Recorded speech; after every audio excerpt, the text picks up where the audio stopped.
La majorité des coureurs courent trop vite alors qu'ils pensent qu'ils courent pas assez vite. Et je vais t'expliquer pourquoi ça pose un problème de motivation, de démotivation, et je vais te présenter un outil, un petit outil qui va te permettre de savoir à quelle allure vraiment tu dois courir et quelle allure est faite vraiment pour toi, que ce soit sur une course, un entraînement ou une sortie longue. Allez, c'est parti! Nous sommes tous faits pour courir, mais courir n'est pas une activité qui est si facile que cela, surtout quand ça fait des années que tu ne l'as pas fait.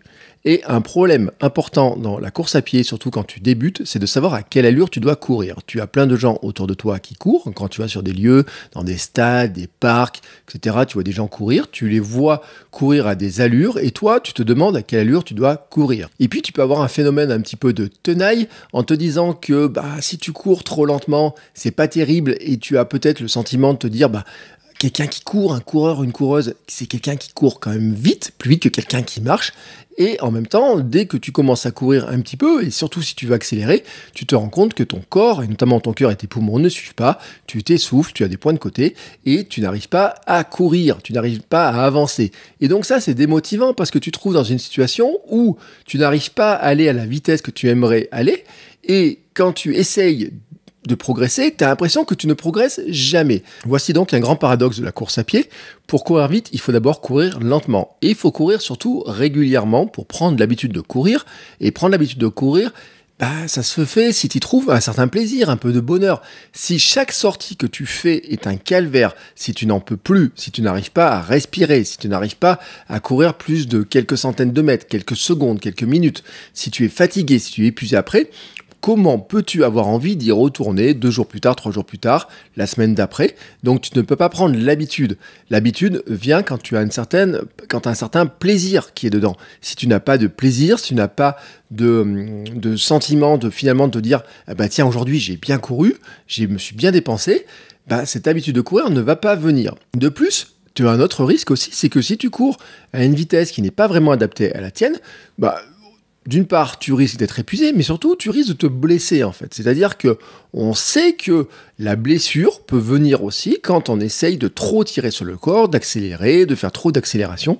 C'est-à-dire, finalement, j'ai envie de dire, quand on est un petit peu en sur-régime par rapport à la capacité de notre corps. Et ça, c'est un élément qui est important. Alors maintenant, la question, c'est de savoir comment on va régler ça. La fausse idée que je voudrais balayer aujourd'hui, c'est celle de dire que tu ne cours jamais trop lentement. Oui, tu peux avoir l'impression que tu te traînes, tu peux avoir l'impression que tu avances un peu comme un escargot. Moi, je me suis longtemps considéré comme un coureur lent. Bon, à l'époque, je me rends compte que finalement, j'étais peut-être pas si lent que ça par rapport à ce que je cours maintenant, à ma vitesse de maintenant. Ça, c'est un petit détail. Mais en fait, tu ne vas jamais courir trop lentement. Ça, c'est une idée que tu dois te mettre en tête. Tu ne cours jamais trop lentement. Par contre, tu peux courir trop vite. Et là, ça devient un point qui est vraiment important dans ce que je voudrais te dire, c'est qu'en fait, il faut que tu arrives à trouver l'allure pour toi, qui est une allure, j'ai envie de dire, qui te permet de progresser, mais qui n'est pas trop rapide pour toi au point de t'épuiser, ou alors une allure que tu te donnes en tête, tu dirais j'aimerais bien courir à cette allure-là, alors que tu es incapable de l'atteindre, et dans ce cas-là, ça va te démotiver, parce que quand tu vas essayer de courir à cette allure-là, tu vas pas tenir très longtemps, et donc tu vas perdre confiance, ou alors tu ne vas même pas l'atteindre, et donc tu vas te dire, vraiment, je suis vraiment trop lent, donc je suis nul, donc j'arrête. Alors à ce stade, tu te demandes comment faire, et la solution que je te propose, c'est de faire un petit test. Alors tu sais, dans la course à pied, il y a plein de tests, les plus connus, c'est les tests de VMA, il y a plusieurs formes de tests de VMA. Moi, je te propose un autre test qui va te permettre de savoir quel niveau tu as maintenant, quelle vitesse tu peux espérer faire sur une course de 5 km, sur 10 km, sur un semi-marathon, sur un marathon, quel est le rythme d'entraînement que tu peux avoir, donc, et qui va te permettre aussi de te fixer un objectif réaliste, c'est-à-dire en ayant le bon rythme, avec le bon objectif, et de mesurer en même temps tes progrès, parce que c'est un test que tu peux faire, par exemple, tous les 15 jours. Cette méthode, c'est le test du Magic Mile. Le Magic Mile a été inventé par un coureur olympique qui s'appelle Jeff Galloway, qui est un coureur américain, qui a maintenant 70 ans, qui continue à courir, qui fait des semi-marathons. Il est coach et il a fait quelques statistiques en fait d'observation. Et à partir des observations, il s'est rendu compte qu'en faisant un test de course sur 1 mile, c'est-à-dire environ 1,6 km, enfin c'est un petit peu plus d'1,6 km, on peut déterminer la vitesse que l'on va faire sur une course et on peut déterminer aussi le rythme à adopter pour finalement s'entraîner à la bonne vitesse et avoir un bon objectif. Le but du Magic Mile, ce test-là, c'est de courir donc un mile, donc je le répète, 1,6 km, soit en fait c'est 1609 mètres exactement. Pour te donner un ordre d'idée, c'est 4 tours de piste, d'une piste classique d'athlétisme, 400 mètres. Donc si tu sais, si tu as une piste pas loin de chez toi et que tu vérifies qu'elle fait 400 mètres, dis-toi qu'il faudra faire 4 tours de cette piste-là. Le but du test, en fait, c'est de faire ces 1600 mètres à l'allure la plus rapide pour toi, mais aussi la plus régulière, c'est-à-dire que c'est pas du sprint, tu pars pas en sprint et tu t'arrêtes. Non, c'est tu essayes, tu dois tenir la vitesse la plus élevée que tu puisses tenir sur 1600 mètres, sur la longueur, quitte peut-être à un petit peu accélérer sur la fin, mais tu dois pas non plus être totalement exténué, tu dois vraiment avoir trouvé le moyen de courir le plus régulièrement possible ce 1600 mètres. À partir de là, certains calculs vont être faits, je te passe les calculs parce que en vidéo, c'est pas simple de t'expliquer comment on fait des multiplicateurs, etc. Mais je t'ai fait un petit calculateur dans lequel tu vas pouvoir rentrer tes chiffres et qui va te donner exactement ta vitesse d'entraînement, ta vitesse de sortie longue et le temps que tu peux espérer sur une course comme un 5 km, un 10 km, un semi-marathon ou un marathon. Avant de te montrer le calculateur, je voudrais d'abord te donner le protocole de test, comment ça va fonctionner. Alors le mieux c'est déjà de faire ça quand tu es frais, tu es en forme, etc. Tu as peut-être pris 1 ou 2 jours de repos avant, ça c'est à toi de voir. Et le principe c'est d'abord tu t'échauffes. Tu peux t'échauffer en courant environ 10 minutes, un quart d'heure. On va dire tu peux faire un miles, voilà à peu près 1,6 km, tranquillement, en mode blabla run, j'ai envie de dire, tu vois, vraiment tranquille, ce qu'on appellerait du blabla run, c'est-à-dire que tu pourrais discuter. Le but du jeu, c'est vraiment d'échauffer ton corps. C'est pas de rentrer dans l'épuisement, d'être déjà crevé ou quoi que ce soit. C'est vraiment de courir vraiment tranquillement, blabla run. Ensuite, tu peux marcher un petit peu, tu peux te reprendre ton souffle. Puis ensuite, tu vas faire quelques accélérations. Par exemple, tu pourrais faire 50 mètres en accélérant progressivement, et puis quand tu arrives au bout des 50 mètres, tu reviens en marchant, tu fais ça 5 à 8 fois, et tu fais ensuite descendre tranquillement ton souffle, le cardio, pour te tenir prêt pour faire ensuite ton 1600 mètres. Si tu fais le test sur une piste de 400 mètres, c'est 4 tours, plus normalement, il faudrait faire 9 mètres de plus, c'est-à-dire on va dire 3-4 pas de plus en courant avant d'arrêter ta montre. Voilà, à peu près. Si tu fais ça en extérieur, le mieux c'est de faire ça sur un terrain qui est le plus plat possible, en évitant d'avoir trop de virages trop abrupts. Par exemple, un bon moyen, ça serait de repérer pendant ton échauffement, de regarder, tu prends un point de départ et tu fais 1,6 km, tu regardes où ça va s'arrêter, ça te donnera un point de repère pour savoir où ça commence et où ça termine. Donc comme ça, tu peux presque, avec une petite craie, un bâton, tu mets un petit marqueur pour savoir exactement où tu vas t'arrêter. Tu retournes à ton point de départ et à partir de là, tu pourras faire ton test. Et puis, si tu refais le test des fois suivantes, tu pourras repartir du même endroit, refaire le même test exactement pour qu'il soit vraiment dans les mêmes conditions. Moi, c'est ce que je fais. Il y a un endroit, je sais, je pars du trait, j'arrive à un autre trait qui est marqué au sol et je sais que ça fait 1600 mètres pile poil avec, je rajoute 2-3 pas, je te le dis, pour faire 1609 pas. Donc une fois que tu es échauffé, que tu as fait tes accélérations, tu te présentes au départ de ta ligne, tu mets le chrono en marche et tu cours ton mile. Quand tu arrives à la fin, tu appuies sur ton chrono ou tu peux le faire sur ton téléphone, bam, et tu notes précisément le temps que tu as mis pour faire ce mile, ce 1,6 km. Ensuite, tu marches un petit peu parce que normalement, tu es un petit peu fatigué. Tu peux marcher 2-3 minutes. Tu peux aussi courir 1 ou 2 km en guise de récup et ta séance du jour est terminée. Et ensuite, maintenant, tu viens sur le calculateur pour passer à l'étape suivante pour voir exactement quels sont les chiffres et qu'est-ce que ça va donner pour toi. Nous voici maintenant sur le calculateur. Comme tu le vois, c'est une fiche sur Google Drive. Tu peux faire une copie déjà pour pouvoir le modifier. Tu fais fichier, créer une copie. Comme ça, tu peux en avoir une copie chez toi pour pouvoir le modifier. Les calculs ne changeront pas. Tu pourras l'utiliser tant que tu veux. Je t'ai remis quelques consignes sur le déroulement du test, sur l'échauffement. Donc, tout ce que je viens de te dire dans la vidéo. Dans cette zone-là, tu vas pouvoir entrer le temps que tu as mis, les minutes et les secondes pour courir ton mile. Vraiment, tu vois, moi par exemple, je viens d'en faire un il y a quelques minutes, j'ai mis 7 minutes 28. Tout le reste se calcule tout seul, tu vois, c'est vraiment un calcul qui se fait tout seul. C'est vraiment pour ça que c'est un calculateur.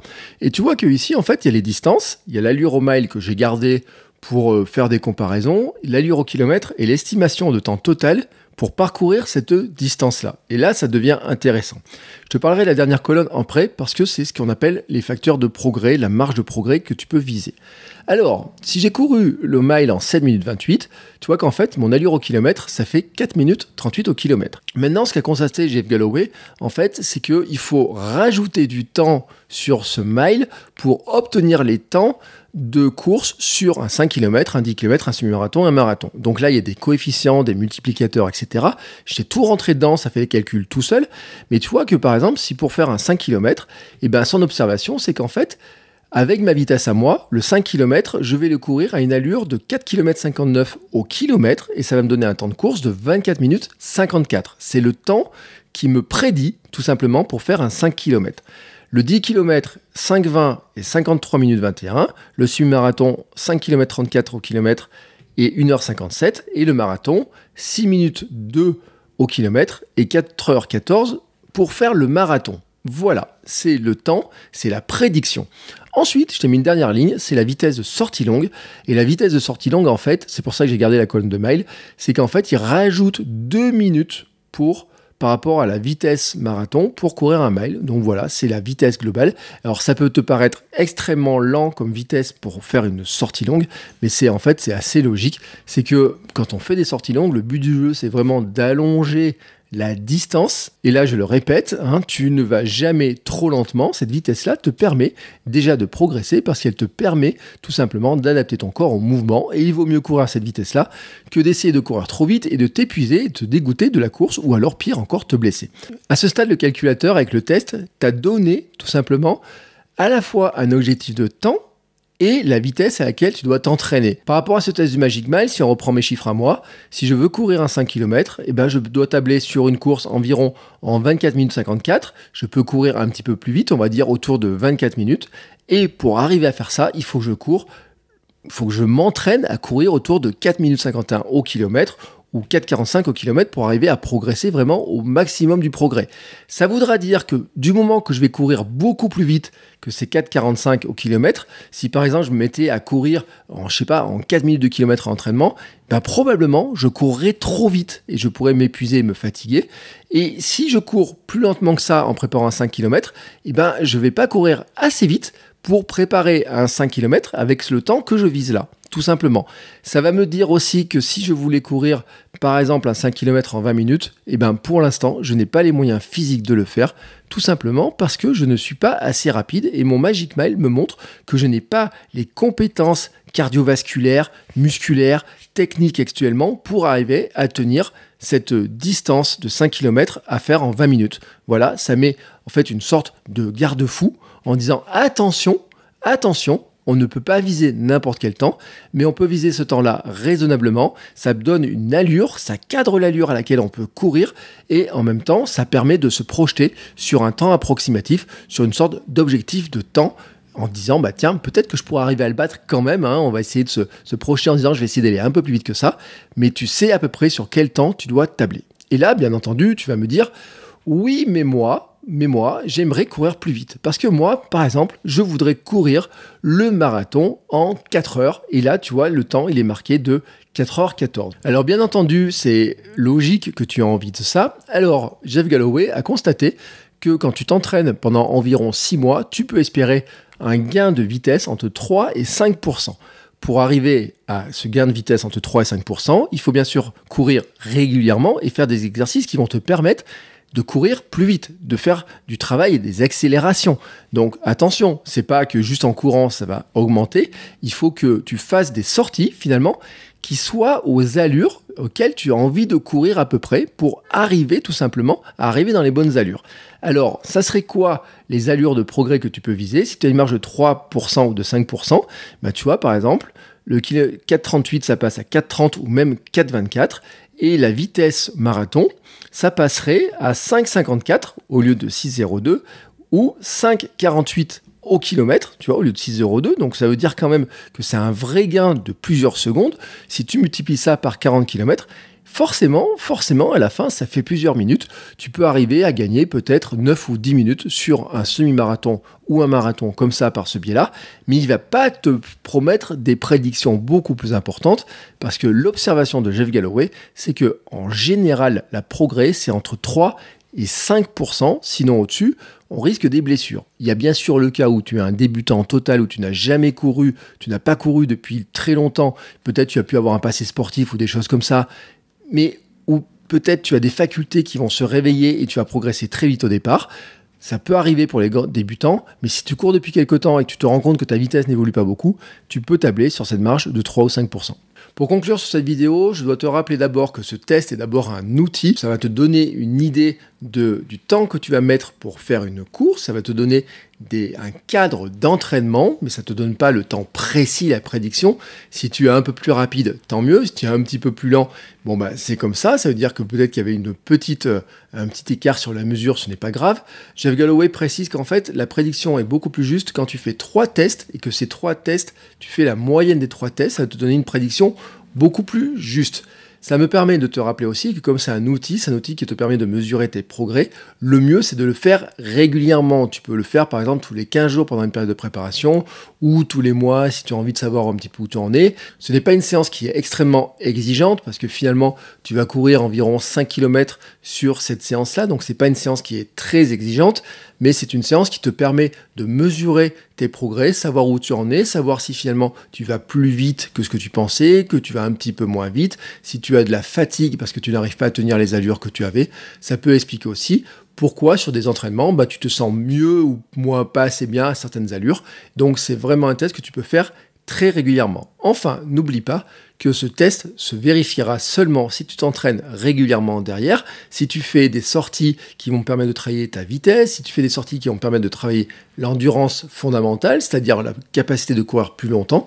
Et donc finalement, ce test-là ne se vérifiera que si tu t'entraînes. Mais ça, je sais que tu vas le faire parce que tu as vraiment envie de progresser en course à pied, tu as vraiment envie de devenir un meilleur coureur, une meilleure coureuse, tu as vraiment envie de t'éclater les baskets aux pieds, tu as vraiment envie de progresser et tu sais que je suis là pour t'accompagner, je sais que tu vas y arriver et tu sais que tu peux compter sur moi pour continuer à te donner des conseils. Je te dis à très bientôt, bon entraînement et on se retrouve très bientôt dans une nouvelle vidéo. Ciao!